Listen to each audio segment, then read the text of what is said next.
Hi hello എല്ലാവർക്കും നമ്മുടെ ചാനലിലേക്ക് സ്വാഗതം. ഇന്ന് നമ്മൾ തയ്യാറാക്കാൻ പോകുന്നത് നാടൻ ഏത്തക്ക കൊണ്ട് ചിപ്സ് തയ്യാറാക്കാം കേട്ടോ. കുട്ടികൾക്കൊക്കെ നല്ല ഇഷ്ടമായിരിക്കുമല്ലോ ചിപ്സ് നമുക്ക് തയ്യാറാക്കുന്നത്. കടകളിൽ വാങ്ങുന്നേക്കാളും നല്ലതാണ് കേട്ടോ വീട്ടിൽ തയ്യാറാക്കുന്നത്. നമ്മൾ ആദ്യം തന്നെ ഇതിൻ്റെ തൊലിയൊക്കെ കളഞ്ഞ് എടുത്തിട്ടുണ്ട്. പിന്നെ ഈ ഏത്തക്കയുടെ പുറത്തുണ്ട് ഇതിൻ്റെ തൊലിയുടെ നല്ല കറയൊക്കെ കാണും കേട്ടോ. തൊലി കളഞ്ഞ് കഴിയുമ്പോഴത്തേന് അത് നല്ലതുപോലെ ഒന്ന് കഴുകിയെടുക്കണം. കഴുകിയെടുത്തതിന് ശേഷം നന്നായിട്ടൊന്ന് കൈ കൊണ്ട് തിരുമ്മി വേണം ഒന്ന് കഴുകിയെടുക്കാൻ വേണ്ടി. ഇത് നമ്മൾ കഴുകി അതിൻ്റെ കറയെല്ലാം പോയി എടുത്തിട്ടുണ്ട്. നമുക്ക് കട്ടി കുറച്ച് വട്ടത്തിലൊന്ന് അരിഞ്ഞെടുക്കാം കേട്ടോ. ആദ്യം തന്നെ ഏത്തയ്ക്ക നമ്മൾ കട്ട് ചെയ്തെടുത്തിട്ടുണ്ട്. വട്ടത്തിൽ കട്ടി കുറച്ചാട്ടോ കട്ട് ചെയ്തെടുത്തേക്കുന്നത്.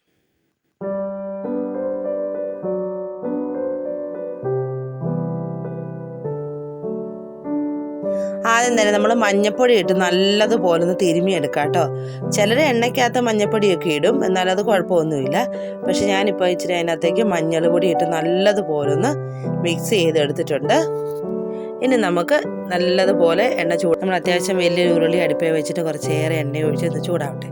ചൂടായി കഴിയുമ്പോഴത്തേനും നമുക്ക് അരിഞ്ഞു വെച്ചേക്കുന്ന ഏത്തക്ക ഇട്ട് കൊടുത്തിട്ട് ഇതുപോലൊന്ന് ഇളക്കി കൊടുക്കാം കേട്ടോ.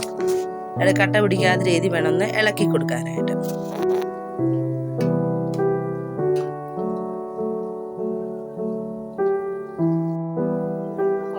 നമുക്ക് ലേശം ഉപ്പിട്ട് അതിട്ട് കലക്കി ഒഴിച്ചു കൊടുക്കാം.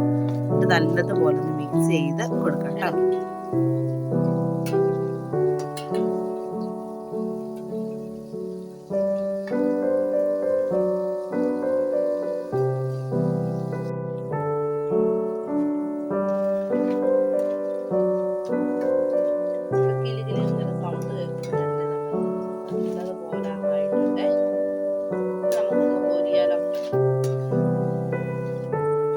വാഴയ്ക്ക നല്ലതുപോലെ മൊരിഞ്ഞ് കഴിയുമ്പോഴത്തേനും നമുക്ക് ഇത് കോരിയെടുക്കാവേ. അതിൻ്റെ ഏകദേശം ഒന്ന് മൊരിഞ്ഞൊക്കെ വന്നിട്ടുണ്ട്. നമുക്കൊന്ന് കോരിയെടുക്കാം.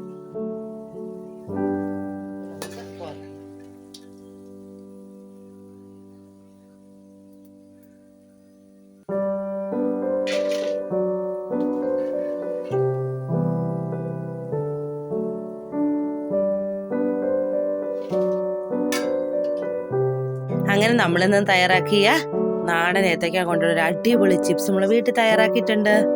നല്ല ടേസ്റ്റാട്ടോ. കാരണം ഇതിനകത്ത് നമ്മൾ കെമിക്കലോ വേറെ ഒന്നും ചേർക്കുന്നൊന്നുമില്ലല്ലോ. നമ്മുടെ നാടൻ വെളിച്ചെണ്ണയ്ക്കകത്ത് തന്നെ വറുത്തെടുക്കുന്നതായതുകൊണ്ട് നല്ല ടേസ്റ്റായിരിക്കും. കുട്ടികൾക്കത് ധൈര്യമായിട്ട് നമുക്ക് കൊടുക്കാനായിട്ട് പറ്റും.